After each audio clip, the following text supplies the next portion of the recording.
Capítulo 5. Curas mentais em tempos modernos. O que é que cura? Onde se localiza o poder curador e de que modo ele pode ser posto em prática?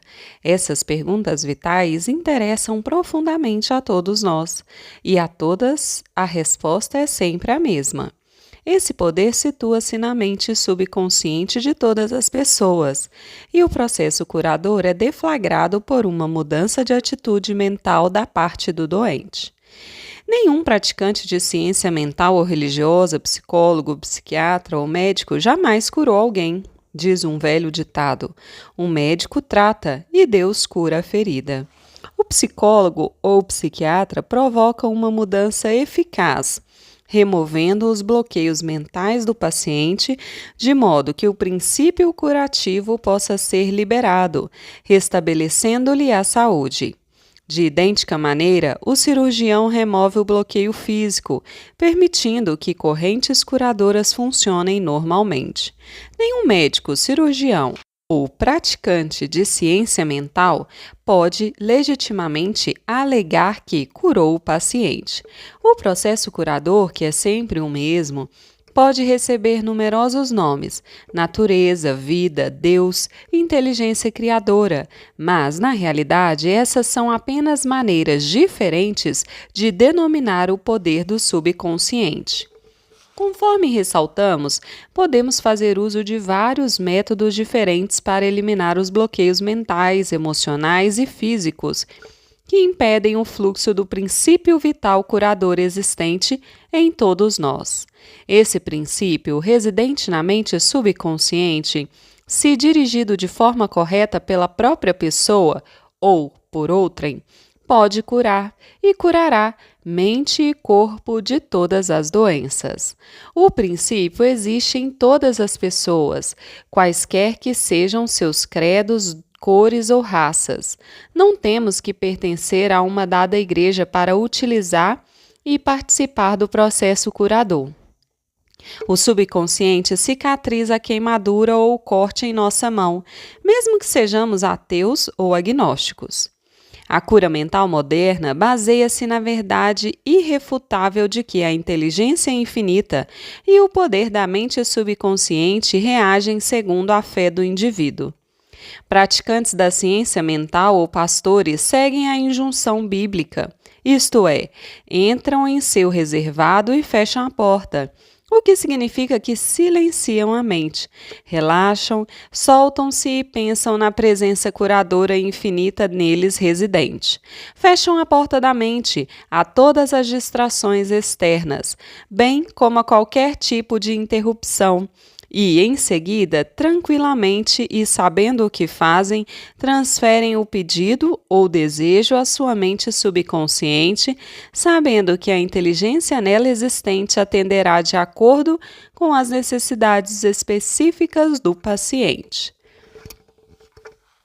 A coisa mais maravilhosa a saber é o seguinte: imagine o fim desejado e lhe sinta a realidade. Em seguida, o princípio vital infinito responderá à sua decisão e pedido consciente.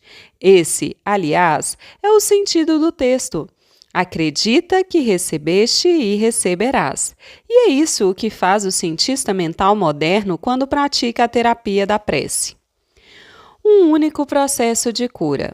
Um único e universal processo curativo opera por meio de tudo o que tem vida. Esse princípio de vida opera nos reinos animal, vegetal e mineral, sob a forma de instinto e lei da vida. Uma vez que seres humanos têm consciência dele, podemos dirigi-lo conscientemente para nos beneficiarmos de um incontável número de maneiras.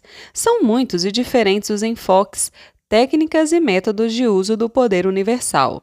Mas só há um único processo de cura, que é a fé, ou seja, segundo a tua fé, assim será feito a ti. A lei da crença. Todas as religiões do mundo representam formas de crenças, que são explicadas de muitas maneiras. A lei da vida é a crença. O que é que acreditamos sobre nós mesmos, a vida, o universo? A ti se faz aquilo em que acreditas. A crença é um pensamento na nossa mente que faz com que o poder do subconsciente seja distribuído em todos os aspectos de nossa vida, de acordo com nossos hábitos mentais. Temos que compreender que, quando a Bíblia fala em crença, não se refere à nossa crença em algum ritual, cerimônia, forma, instituição ou fórmula. Fala sobre a crença em si. A crença de nossa mente é simplesmente um pensamento em nossa mente. Se podes, tudo é possível ao que crê. É tolice acreditar em algo que nos machuque ou prejudique. Lembre-se, não é a coisa em que você acredita que o machuca ou prejudica, mas a crença ou pensamento na mente que produz o resultado. Todas as suas experiências, todos os seus atos e todos os eventos e circunstâncias de sua vida são apenas reflexos e reações ao seu próprio pensamento. A terapia da prece é a ação combinada cientificamente dirigida das mentes consciente e subconsciente. A terapia da mente é a ação sincronizada, harmoniosa e inteligente dos níveis consciente e subconsciente da mente, especificamente dirigida para um objetivo definido. Na prece científica ou na terapia da prece, temos que saber o que fazemos e por que fazemos. Temos que confiar na lei da cura. A terapia da prece é, às vezes, denominada de tratamento mental, quando não, de prece científica. Na terapia da prece, escolhemos conscientemente uma ideia, quadro mental ou plano que desejamos vivenciar. Sabemos de nossa capacidade de transmitir a ideia ou imagem mental ao subconsciente, ao vivenciar a realidade do estado presumido. Permanecendo constante na atitude mental, a prece será atendida. A terapia da prece é uma ação mental com vistas a um objetivo definido, específico. Vamos supor que resolvemos remediar alguma dificuldade com a terapia da prece. Sabemos que nosso problema ou doença, qualquer que possa ser, deve ter sido causado por pensamentos negativos carregados de medo alojados na mente subconsciente. Sabemos que, se conseguirmos expurgar da mente esses pensamentos, obteremos a cura. Em vista disso, recorremos ao poder curativo existente no subconsciente. Lembramos a nós mesmos do poder e inteligência infinitos e da capacidade do subconsciente de corrigir todos os estados anormais. Pensando longamente nessas verdades, o medo começa a dissolver-se. A recordação dessas verdades combate e, finalmente, derrota as crenças errôneas. Damos graças pela cura, que sabemos que virá. Em seguida, afastamos da mente o problema, até nos sentirmos orientados, após um intervalo, a voltar a orar. Enquanto oramos, recusamo-nos a conceder qualquer poder a condições negativas ou admitir, por um segundo ou menos, que a cura não ocorrerá. Essa atitude da mente gera a união harmoniosa das mentes consciente e subconsciente, que libera o poder curativo. A cura pela fé. O que significa e como funciona a fé incondicional? O que se conhece em geral como cura pela fé não é mencionado na Bíblia, que significa conhecimento da interação das mentes consciente e subconsciente. Aquele que cura pela fé é um indivíduo que assim procede sem nenhuma compreensão científica autêntica dos poderes e das forças envolvidas. Ele pode alegar possuir um dom especial de cura e, simultaneamente, a crença absoluta do doente, nele ou em seus poderes, pode trazer resultados. Em diversas partes do mundo, curandeiros tratam seus pacientes com danças, encantamentos e invocação de espíritos. Uma pessoa pode ser curada ao tocar as relíquias de um santo, usar trajes rituais especiais, acender incenso ou velas, ou beber uma mistura de ervas. Tudo aquilo que a leva a acreditar sinceramente no método ou processo tornará mais provável a cura. Qualquer método que leve o indivíduo a passar do medo e da preocupação para a fé e a esperança produzirá cura. Muitos alegam que, uma vez que suas teorias individuais produzem resultados, elas devem, por conseguinte, ser corretas e verdadeiras. Conforme demonstramos, essa alegação não se sustenta. Para mostrar como a fé absoluta funciona, recordemos o que dissemos sobre o médico suíço Franz Anton Mesmer. Em 1776, ele declarou ter conseguido numerosas curas tocando com ímãs o corpo de pacientes. Mais tarde, jogou fora os ímãs e simplesmente aplicou passes com as mãos a curta distância do doente. Esse método funcionou também. Explicando o sucesso do novo método, Mesmer formulou a teoria do magnetismo animal. Segundo ele, trata-se de um fluido que satura o universo, mas que é, sobretudo, ativo no organismo humano. Afirmou que o fluido magnético era transmitido por suas mãos para o corpo doente e que era essa transferência de magnetismo animal que o curava. Multidões correram para procurá-lo e muitas curas maravilhosas foram obtidas. Quando Mesmer mudou-se para Paris, o governo nomeou uma comissão para investigar suas curas. Seus membros incluíam médicos ilustres e membros da Academia de Ciências, da qual Benjamin Franklin era um dos titulares. Após rigorosa pesquisa, a comissão reconheceu que Mesmer conseguira curas confirmadas, mas sustentou não haver prova da validade da teoria do fluido magnético. E sugeriu que os efeitos deviam-se à imaginação dos pacientes. Pouco depois disso, Mesmer foi exilado, faleceu em 1815. Pouco depois dessa data, o Dr. James Brind, de Manchester, Inglaterra, resolveu provar que o fluido magnético nada tinha a ver com as curas do Dr. Mesmer. Descobriu que pacientes podiam, através de sugestão, ser induzidos a entrar em sono hipnótico. Enquanto estavam em transe, ele conseguiu produzir muitos dos fenômenos notáveis que Mesmer atribuíra ao magnetismo animal. É evidente que todas as curas foram, sem a menor dúvida, causadas pela imaginação ativa do paciente, juntamente com uma sugestão poderosa de saúde transmitida à mente subconsciente. Não é injusto denominar esse estado de fé cega, porque nem os pacientes nem os praticantes compreendiam como as curas aconteciam. Fé subjetiva e o que isso significa.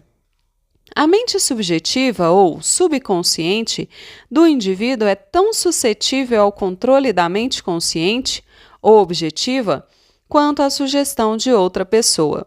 Segue-se que qualquer que seja a nossa crença objetiva, se nós internalizarmos a fé, ativa ou passivamente, a mente subconsciente será controlada pela sugestão e nosso desejo se tornará realidade.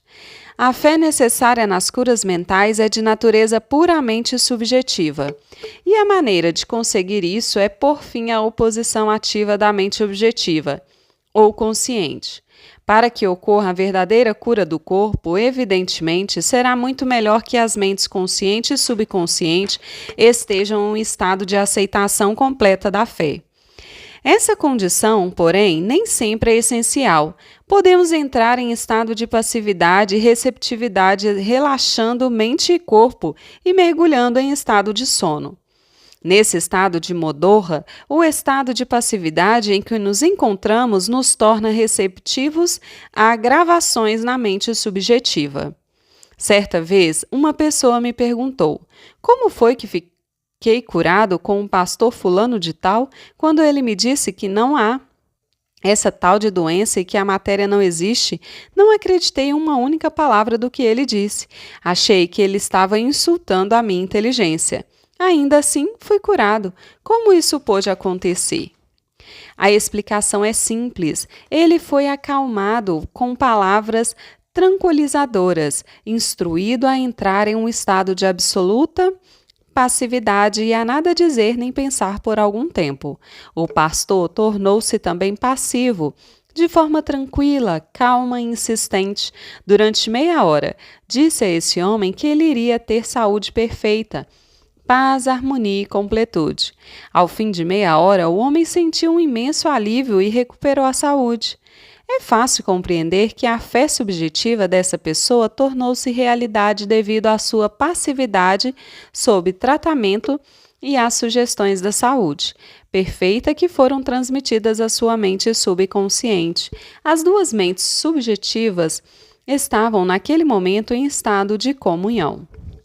Se o paciente tivesse permitido que aflorassem dúvidas sobre o poder do curandeiro e a validade da teoria em que ele se baseava, essas reservas teriam atuado como autossugestão antagônica. As sugestões do pastor teriam sido fortemente prejudicadas ou mesmo inteiramente anuladas. No estado sonolento de Modorra, contudo, a resistência da mente consciente foi reduzida ao mínimo. A mente subconsciente do paciente tornou-se receptiva às sugestões do pastor e desempenhou suas funções de acordo com as sugestões recebidas. Disso se seguindo a cura.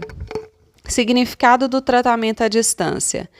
Suponhamos que, enquanto mora em Los Angeles, você recebe a notícia de que sua mãe, que reside em Nova York, está gravemente doente. Seu primeiro impulso é deixar casa e trabalhos e correr para ela. Mas e se isso não fosse possível? Você renunciaria a qualquer esperança de emprestar a força de sua fé ao processo de recuperação dela? Não, conquanto não passa a estar fisicamente presente, suas preces ainda assim a ela chegariam. E é o Pai interno que faz a obra. Só há uma única mente criadora, a lei criadora da mente está à sua disposição. O que você tem que fazer é induzir a vivência interior de saúde e harmonia em sua mente, e a resposta será automática.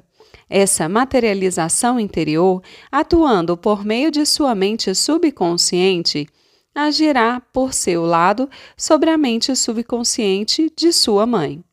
Seus pensamentos de saúde, vitalidade e perfeição operam por meio da única e universal mente subjetiva.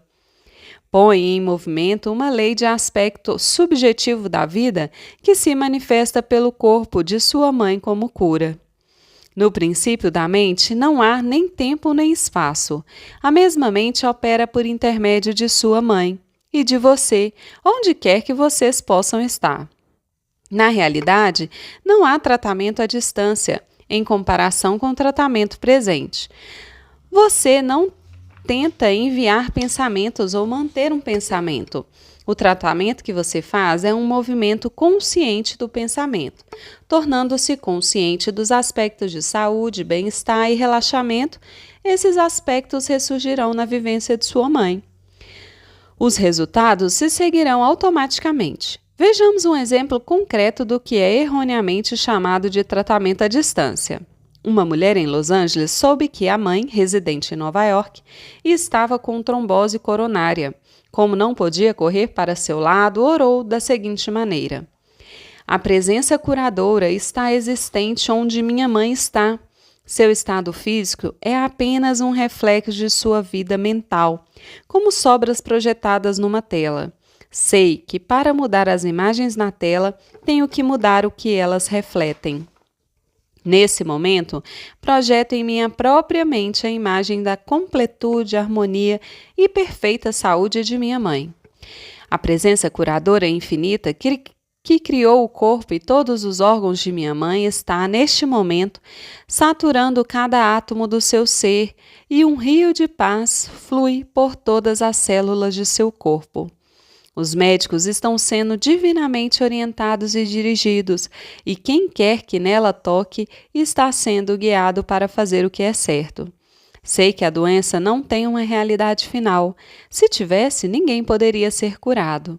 Neste momento, eu me torno uno com o princípio infinito do amor e da vida, e sei e ordeno que harmonia, saúde e paz estejam sendo agora manifestadas no corpo de minha mãe. Ela orou dessa maneira várias vezes por dia. Após alguns dias, a mãe teve uma recuperação notável. O cardiologista ficou espantado e cumprimentou-a por sua grande fé no poder de Deus. A conclusão que se formou na mente da filha e que foi aceita com fé perfeita pôs em movimento a energia criativa existente na mente subconsciente universal, que se manifestou no corpo da mãe como saúde e harmonia perfeitas. O que a filha sentiu como verdade sobre a mãe foi, na mesma ocasião, manifestado na vivência desta última. Liberando a ação cinética da mente subconsciente. Uma amiga psicóloga disse-me que uma biópsia revelara a presença de células cancerosas em um de seus órgãos vitais. O oncologista recomendou-lhe um doloroso e perigoso tratamento. Todas as noites, antes de recolher-se, ela afirmava tranquilamente: todas as células, tecidos, nervos e órgãos de meu corpo estão tendo, neste momento, tornados sadios, puros e perfeitos. Saúde e harmonia estão sendo restabelecidas em meu corpo. Em um mês, ela teve uma cura completa. Exames subsequentes revelaram que não havia mais células cancerosas no corpo. Fiquei impressionado com essa história, mas também curioso. Perguntei-lhe por que repetia as afirmações antes de ir dormir. Respondeu ela: uma vez seja posta em movimento em certa direção, a ação cinética da mente subconsciente continua durante o sono. Esse é o motivo da importância fundamental de dar à mente subconsciente alguma coisa benéfica em que trabalhar quando caímos na sonolência que precede o sono. A resposta dela foi muito sábia. Notem também que, ao pensar em harmonia e perfeita saúde, ela nunca se referia pelo nome à sua doença. É altamente recomendável que deixe de falar em suas doenças ou lhes dar um nome, especialmente nas horas que precedem um sono. A única seiva de onde elas retiram vida é a atenção e o medo que elas despertam em você. Tal como a psicóloga mencionada, torne-se um cirurgião mental. Dessa maneira, seus problemas serão extirpados da mesma forma que ramos mortos são cortados de uma árvore. Por outro lado, se você vive falando em suas dores e sintomas, conversando sobre eles, acaba lhes concedendo poder. Você inibe a ação cinética que libera o poder curativo e a energia da mente subconsciente. Além disso, de acordo com a lei de sua própria mente, o que você imagina tende a assumir forma. Como a coisa que eu mais temia. Sature a mente com as grandes verdades da vida e caminhe para a frente, iluminado pela luz do amor. Atitudes que promovem a saúde. 1. Descubra o que o cura. Compreenda que instruções corretas dadas à mente subconsciente curarão sua mente e seu corpo. 2. Formule um plano definido para passar ao subconsciente seus pedidos ou desejos. 3. Imagine o fim desejado e sinta-lhe a realidade. Persista e obterá resultados. 4. Chegue a uma conclusão sobre o que é crença. Saiba que crença é um pensamento em sua mente e que aquilo que você pensa, você cria. 5. É tolice acreditar em doença ou em qualquer coisa que o machuque ou prejudique. Acredite em saúde perfeita, prosperidade, paz, riqueza e orientação divina. 6. Os pensamentos nobres e grandiosos que você habitualmente alimenta transformam-se em grandes atos. 7. Aplique em sua vida o poder da terapia pela prece. Escolha um plano, ideia ou quadro mental. Una-se mental e emocionalmente a esta ideia. Permanecendo constante na atitude mental, a prece será atendida. 8. Lembre-se sempre, se quer ter o poder de curar, pode tê-lo por meio da fé, o que implica saber como funcionam as mentes consciente e subconsciente. A fé vem com a compreensão. 9. Fé absoluta significa que o indivíduo pode obter resultados de cura sem nenhum conhecimento dos poderes e forças em jogo. 10. Aprenda a orar pelas pessoas amadas que possam estar doentes. Aquiete a mente, seus pensamentos de saúde, vitalidade e perfeição, operando através da mente subjetiva universal, serão sentidos e se tornarão manifestos na mente das pessoas que ama.